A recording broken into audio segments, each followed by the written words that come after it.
Herman, par Monsieur Michel Magnaldi, délégué départemental du Var de la Fondation de la France Libre. La lettre sera lue par Mlle Maëlys Deltour, 10 ans.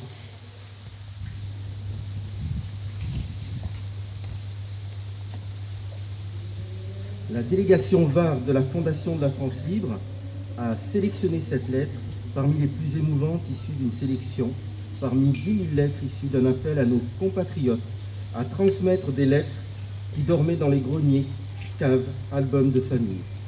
Si 40% des poilus tombés durant la Grande Guerre ont été tués durant les 9 premiers mois d'une guerre de 4 ans et 4 mois, nombreux avaient l'âge des lycéens. Lazare Silberman était tailleur pour dames. Avant de partir au front comme engagé volontaire, parce qu'il veut s'acquitter d'une dette essentielle auprès de son pays d'accueil, Lazare ressent le besoin d'écrire une lettre testament à son épouse Sally, qui, comme lui, est réfugiée roumaine. Ils ont 4 enfants en bas âge. Lazare survivra à la guerre et mourra dans les années 20, terriblement affaibli par les séquelles de ses combats. Sally subira 22 ans plus tard, durant la Seconde Guerre mondiale, la déportation et mourra dans un camp de concentration.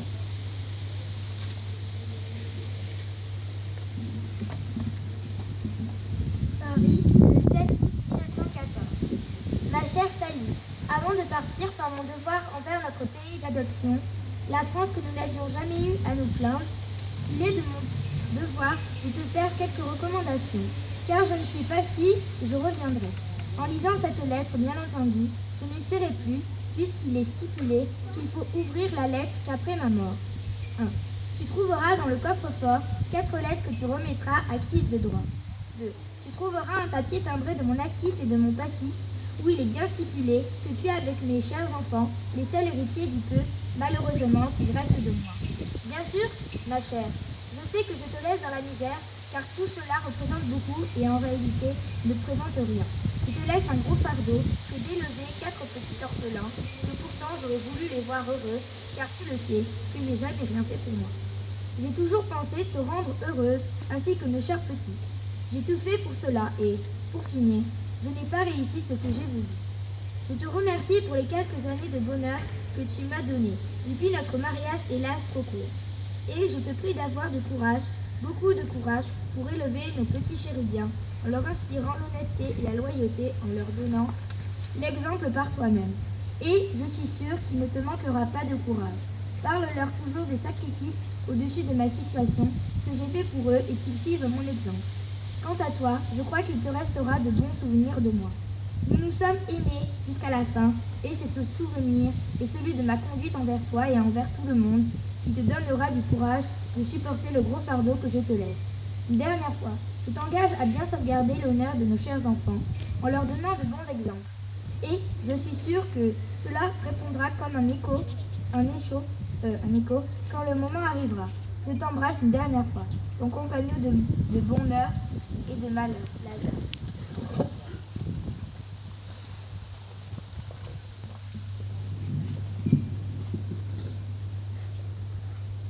Lecture de la présentation des lettres du poilu Henri Erdouin par Monsieur Michel Magnaldi. La lettre sera lue par Monsieur Guillaume Garcia.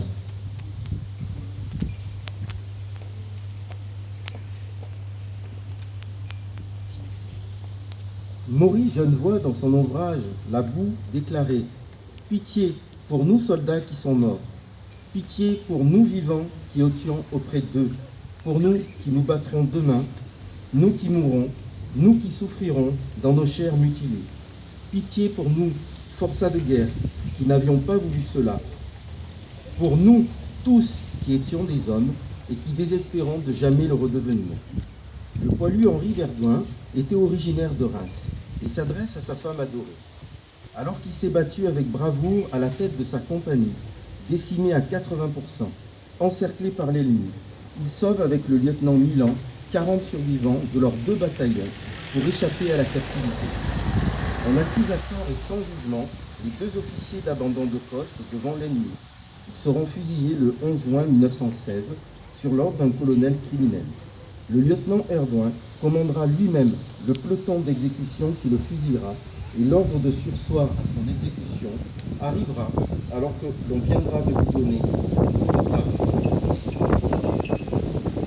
Laissant une veuve et un orphelin, il sera réhabilité en 1926.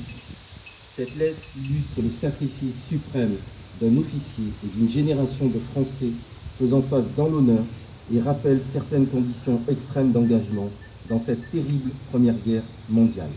Écultant l'ultime témoignage du poilu Valentin Herbin.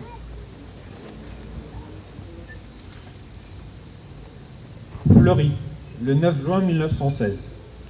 Ma petite femme adorée, notre division est fauchée.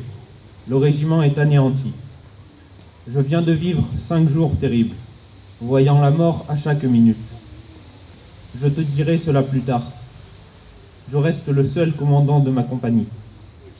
Je suis maintenant en arrière. 4 jours sans boire, ni manger, et dans la boue des obus. Quel miracle que je sois encore là. 11 juin 1916. Ma petite femme adorée. Nous avons, comme je te l'ai dit, subi un échec. Tout mon bataillon a été pris par les Boches, sauf moi et quelques hommes. Et maintenant, on me reproche d'en être sorti. J'ai eu tort de ne pas me laisser prendre également. Maintenant, le colonel Bernard nous traite de lâches, les 2 officiers qui restent. Comme si, à 30 ou 40 hommes, nous pouvions tenir contre 800. Enfin, je subis mon sort. Je n'ai aucune honte. Mes camarades qui me connaissent savent que je n'étais pas un lâche. Mais avant de mourir, ma bonne Fernande, je pense à toi et à mon Luc. Réclame ma pension, tu y as droit. J'ai ma conscience tranquille. Je veux mourir en commandant le peloton d'exécution, devant mes hommes qui pleurent. Je t'embrasse pour la dernière fois comme un fou. Crie après ma mort, contre la justice militaire. Les chefs cherchent toujours des responsables. Ils en trouvent pour se dégager. Mon trésor adoré, je t'embrasse encore d'un gros baiser, en songeant à tout notre bonheur passé. J'embrasse mon fils aîné, qui n'aura pas à rougir de son père, qui avait fait tout son devoir. De Saint-Roman m'assiste dans mes derniers moments. J'ai vu l'abbé Haynes avant de mourir. Je vous embrasse tous, toi encore ainsi que mon Luc. Dire que c'est la dernière fois que je t'écris. Ô mon bel ange, sois courageuse, pense à moi, et je te donne mon dernier et éternel baiser.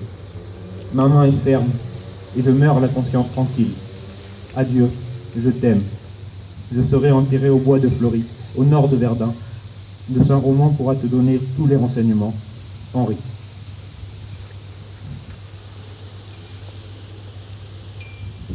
Lecture du message.